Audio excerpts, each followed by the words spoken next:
Welcome to one more episode of Laja Podcast. Laja is India's first forum for women, and the podcast is done to support the women at Laja. Today we have Ms. Hema Bhatia. Welcome, Hema, to Laja's podcast. Thank you so much, Riddhi. Let us understand from her what her work is all about and how her journey has been. Thank you, Riddhi, so much for inviting me here. I have been into education since years. Ever since I was in college, I used to take tuitions. It gradually I started my own firm, that is Enchanting English, where I cater to students, teaching them English grammar and creative writing. This also led me to teach spoken English and personality development for children and adults alike. Lovely. Hema, teaching is a profession which people don't want to, actually take up as a career.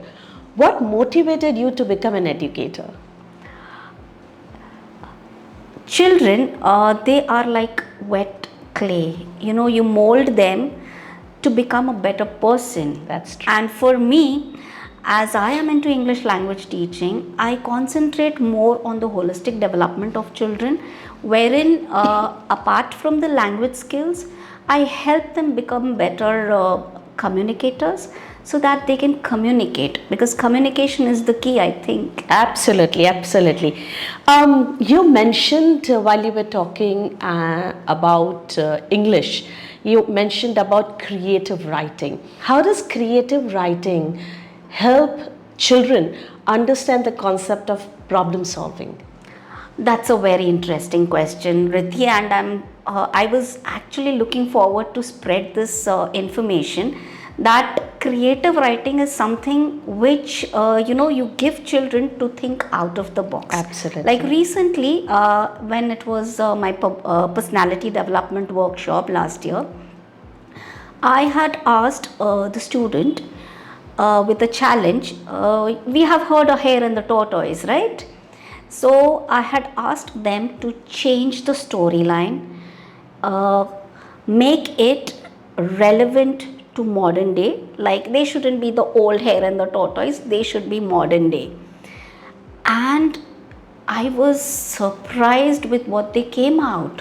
It was actually okay, so the hare and the tortoise, they have a chip instilled in them, through which the hare comes to know where the tortoise has reached. Accordingly, the hare takes rest and then moves on and wins the race. So the other challenge was that change the ending. I want the hare to win. So this is what they came up with, and I was really surprised and so happy that yes, children can come up with very something out of the ordinary when you give them such challenges. That's the heights of creativity, having a chip to understand where the hare has reached. Lovely. What roles does creativity play in enhancing a teacher-student communication and collaboration? Here again, I would like to share an episode during one of my classes. So, where I take creative writing, I have to teach to write a story. So, it was a science fiction story, and we were brainstorming together. And I was understanding how actually, because this generation, the Gen Z, which we call, they are up with some good ideas. Absolutely. And I was, okay, wherever they were halting, I was guiding them, but everything was being managed by them. So this is where, when you teach such things, you can actually collaborate with children. And here I would like to share. So we recently had Valentine's Day, right? And the best gift I received was my children telling me, "Ma'am, you are the GOAT." The Gen Z appreciation acronym. Yes. Nice. And to top it all, they're asking me, "Ma'am, you know what is GOAT?" I said, "Yes, I do." Nice. How do you think our education system can better support individuals, both as students and educators, especially after the NEP coming into existence, the new education policy I'm talking about? Well, let me tell you honestly, whatever the policy, whatever they're implementing, and I wish them all the luck. But in my opinion, if you ask me, the best thing they can do is get the children involved in managing stress and emotions. Yes. Similarly, it applies to the educators too, because they are going through such stress completing the curriculum or the other activities that go on apart from that. And taking care of children, because I mean, taking care of children is not a very easy job. Not at all. Because not at all. no two children are alike. So you have to tackle them in a different way. Absolutely. So yes, giving support to children and educators with the help of counselors is, I think, the need of the hour. I understand. Who better than I would advocate that? Very good to get this into the discussion, because mental health is a problem these days, and providing right education along with right counseling helps. As an educator, how do you ensure that the education reaches to the marginalized population of our society? That is also a good question, and something that needs to be taken up by everyone.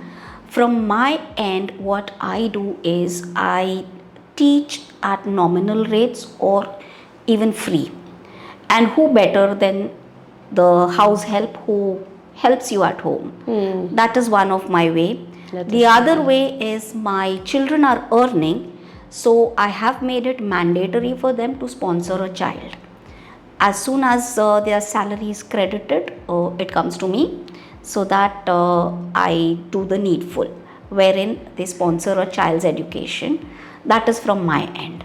If everybody started doing that way, imagine the ripple effect. Absolutely. We need more citizens like this.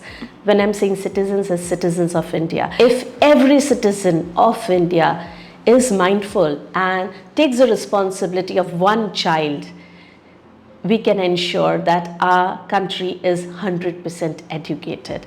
That's amazing, Hema. What are your views about the communication that has been introduced in the school? Communication as a skill. What are your views on that? Communication as a skill has to be introduced in school. The reason being, communication is the first step you need in order to do anything. While you're ordering on Swiggy, you are communicating, right? Absolutely. We are communicating right now. Right. So what is happening is, children nowadays are mostly on video games, on online games, and that has made them go away from that usual playing, how we used to play during our time, the playtime. So that has been snatched away by online gaming. So what is happening is, children are going in a shell. They are not interacting with other children. Oh, they may be interacting online, but that is not equal to interacting offline. Because offline, it helps you in team building, it helps you in problem solving too, which is very essential, because these are the skills which will help them. Absolutely. When they graduate from a school or a college. I have children coming to me after grade 10 to brush up their communication skills. Brilliant. So it is essential, from what I have seen and observed, that I think, yes, communication is a must. So communication is just not about how you talk. It is about the body language, it is about your attitude, and it is about the poise that you have it in your speech and your body language both. And I absolutely agree with Hema that communication as a skill should be taught in schools as well. Well said. What are the plans, 5-year plans for Enchanting English? What is next coming up in Enchanting English? Yeah, so let me share. Today only I am starting a reading club for my offline classes, and I am coming up with 2 modules of public speaking. They are known as jams and storytelling. So they will be launched in the holidays, March holidays. So, yes, I'm waiting to connect with more and more children so that I can help them on your journey to be good communicators. Lovely. So, if you want to have proficiency over the language, English language, you know whom to connect with. Connect with Ms. Hema Bhatia to increase your proficiency and have a good command over the language, English language. Thank you so much and look forward to seeing you in another episode of Lacha Podcast.